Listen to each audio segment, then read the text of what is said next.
रतन मोहनी जी ਨੂੰ ਸੱਚੀ ਸ਼ਰਧਾਂਜਲੀ ਦਿੱਤੀ ਯਾਦ ਕੀਤਾ ਹੈਗਾ ਕੀ ਕਹਿਣਾ ਚਾਹੁੰਦੇ जो हमारी आदरणीय रतन मोहिनी दादी जी थे, वो इस यज्ञ के आदि रतन थे।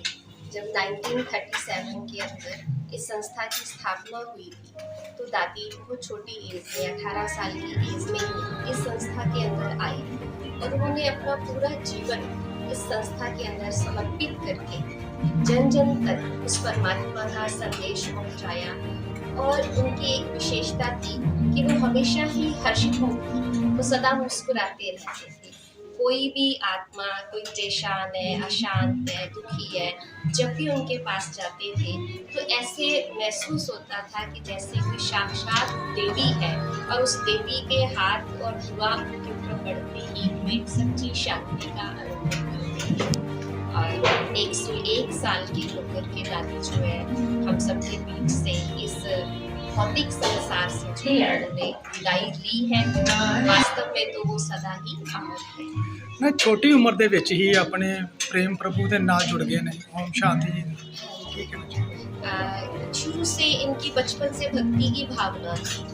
तो हमारे जो संस्था के संस्थापक थे दादा लेखराज जी, तो जब वो उनके साथ मिले तो उनको मिलकर के उनको ऐसे महसूस हुआ कि जो मेरी तलाश थी परमात्मा को प्राप्त करने की, वो तलाश मेरी पूरी हुई और मुझे परमात्मा से मिलन हुआ।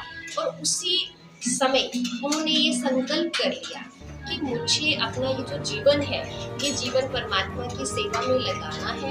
और उस छोटी सी उम्र में ही उन्होंने संपूर्ण ब्रह्मचर्य व्रत का पालन करके अपनी जन जन तक अपने जीवन की सेवा में ਦਾਦੀ ਮੋਹਨੀ ਜੀ ਇੱਕ ਪ੍ਰੇਮ ਤੇ ਇੱਕ ਪ੍ਰਮਾਤਮਾ ਦਾ ਰੂਪ ਸੀਗੇ ਕੀ ਕਹਿਣਾ ਚਾਹੋਗੇ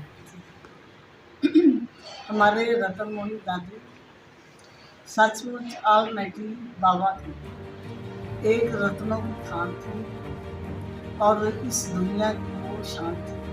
उन्होंने अनेक टीचरों को ट्रेनिंग देकर आज सेवा के ऑल वर्ल्ड में भेजा। ये उनका बहुत कल्याणकारी कार्य था। दादी एक एक रत्न की पहचान करती थी। ये इतने पारखी थे कि हर एक बात को वो परख लेते। उन्होंने जुड़ाव को भी बहुत आगे बढ़ाया, बहुत रैलियाँ निकाली और सारे विश्व के जितने भी सेवा केंद्रों के सर्टिफिकेट है वो दादी डिपार्टमेंट के इंचार्ज थे, पैड डिपार्टमेंट, तो सारे सर्टिफिकेट दादी देते थे। दादी एक महान आत्मा थी, वह हमारे जीवन की शान थी। उनके अंदर बहुत आन थी, दुनिया वालों से कोई संबंध नहीं रखना चाहते थे। यही थे कि सबका कल्याण हो। दादी के ऊपर हमको बहुत मान है। दादी हमारी शान हो, दादी हमारा जीवन है। दादी कहीं नहीं गए, दादी यही है। यही का मतलब हम जब उनके फुटपाथ पर उनको फॉलो करेंगे तो समझो दादी के सारे गुण, सारी शक्तियाँ, सभी प्राप्तियाँ हमारे अंदर। ओम शांति।